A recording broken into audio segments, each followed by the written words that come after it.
Welcome back mga kaaldab. Ito na naman po ang inyong lingkod, si Mr. Destiny. At magbibigay po tayo ng pinaka-latest na update po ngayon sa social media. Ito po yung pinaka-latest na kung saan pinost nga po ni Risa mga kaaldab 21 minutes ago mga kaaldab, na kung saan nga po ito naman po yung post na kung saan nasa Changi Airport nga po raw si Main Paul Carson sa Singapore. Kasama daw nga po si Congressman Arjo mga kaaldab. Alam nyo po ba mga kaaldab na kumbaga dito po sa mga ina-update natin maraming guilty. Maraming kumbaga kumu-question sa mga sinasabi ko. Normal lang dahil ang Armin po kasi kapag may nag-post, talagang pinagpepestahan nila kasi bihira lang po talaga mag-update eh.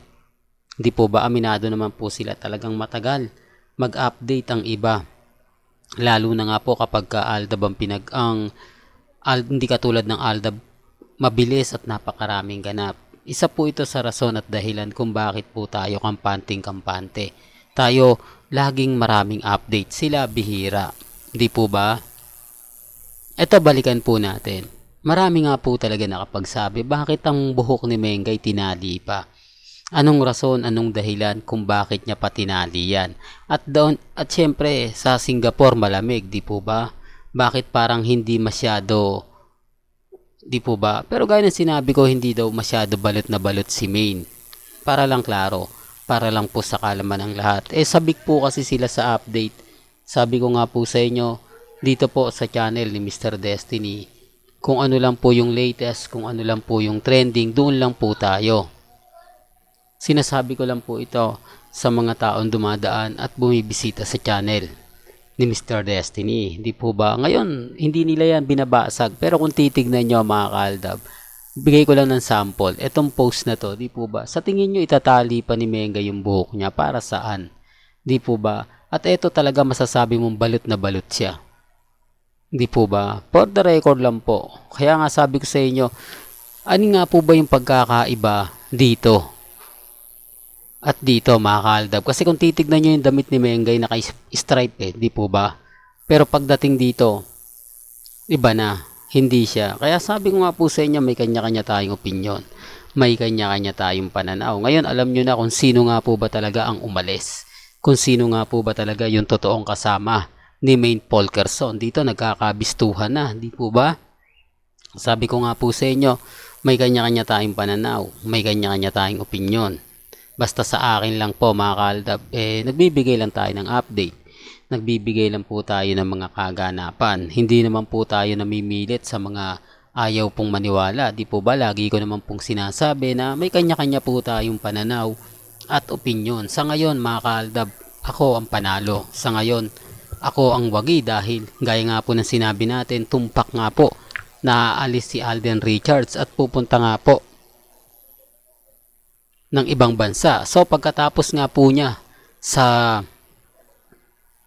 LA, diretso na yan South Korea. Di po ba? Although sinasabi ng iba, ang layo naman yan Mr. Destiny.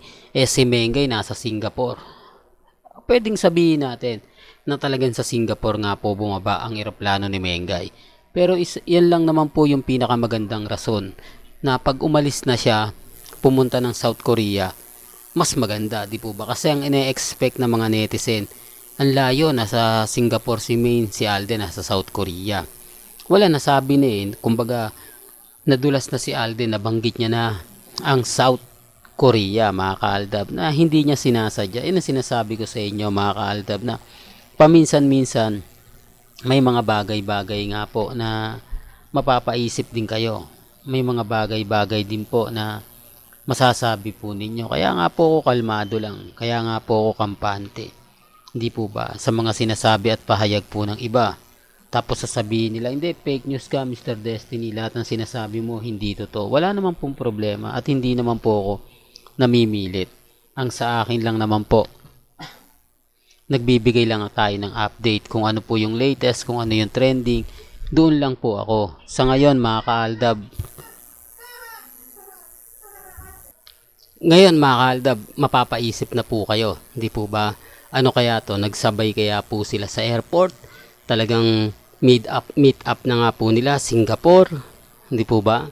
Pero gaya na sinabi natin, syempre, hindi ka naman po dire-diretso sa US. Dadaan ka pa muna sa pinaka boundary. Di po ba? Kaya nga sabi ko sa inyo, may mga bagay-bagay po na dito po sa channel ni Mr. Destiny, updated po kayo kung anong oras po ipinost ni Risa, kung anong oras nga po yung update, kung sino-sino nga po ba yung kasama. Abay, mapapaisip naman po talaga kayo. Sa ngayon mga kaldab, sabi ko nga kung ano lang po yung latest, kung ano lang naman po yung trending, doon lang naman po tayo. Di po ba, sa dami po kasi ng mga taong galit na galit sa channel natin, patuloy naman po na sinusuportahan ako. Kaya nga po ako nagpapasalamat sa mga taong nagmamahal po sa channel ni Mr. Destiny. Kahit na binabatikos ako, kahit na palitan ko na raw po yung channel natin na Paasa Channel, di po ba? Okay lang po yan. At least ako tuloy-tuloy. At least yung mga sinasabi ko, mapapaisip naman po sila eh. Di po ba? Dito sa channel ni Mr. Destiny, remind ko lang, wala pong pilitan.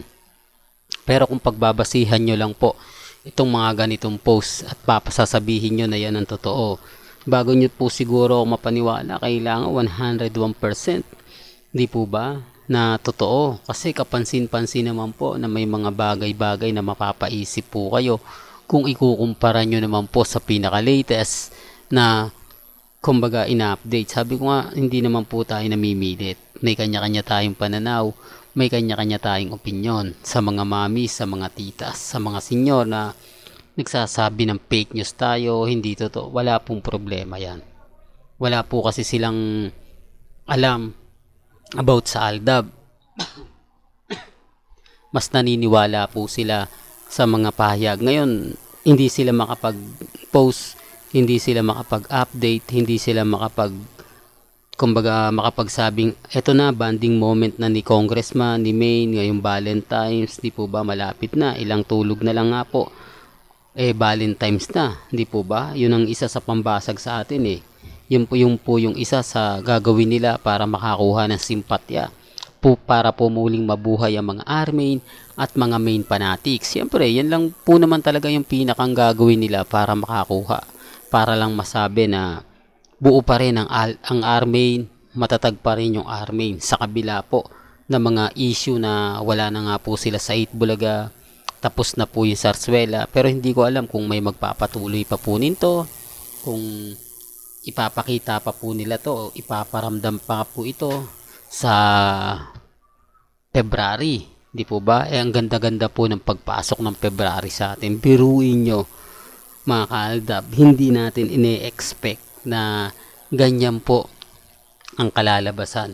Hindi natin iniisip na kumbaga maglalabas ng picture na si Maine Polkerson nasa Singapore, tapos si Alden Richards papunta ng LA. May mga bagay-bagay nga po talaga na nakakagulat po sa social media. Kaya nga sabi ko sa inyo, baka bukas sa Makalawa, hindi po ba, magulat na lang po kayo, may media conference na lumabas patungkol po kay Congressman Arjo, kay Ibiang at kay Maine Polkerson. Hindi po ba? Malay po nyo mga kaaldab, sabi ko nga po sa inyo, hindi po yan imposible. Hindi po ba? At speaking of media conference, wala pa rin pong update sa pelikula ni Alden at kay Heaven, ang Out of Order. Yan din po yung aabangan natin. Titignan natin, malay nyo, kumbaga sa susunod, balita-balita nga po sa March nga po isa-showing. Pero depende pa rin po yan kung first week o second week ng February, tatapusin lang yung Valentine's. Di po ba? Well, hanggang dito na lang po ang ating latest updates. Kaya kung gusto nyo pa po ng pinaka-latest at sariwang update, abay tumutok lang po kayo dito po sa channel ni Mr. Destiny para updated po kayo sa mga latest at sa mga bagong video po na ilalabas po natin maya-maya lang. Kaya kung bago ka lang sa channel na to at isa kang true-blooded Aldab Nation na nagmamahal kina Mengay at Isoy, tama po ang channel na pinuntahan mo, kaya consider na po kitang bagong subscriber. At huwag mong kalimutang i-share ang mga video po natin sa mga mami, sa mga titas, at sa mga senyor. Hanggang sa muli, salamat po sa panonood at pakikinig.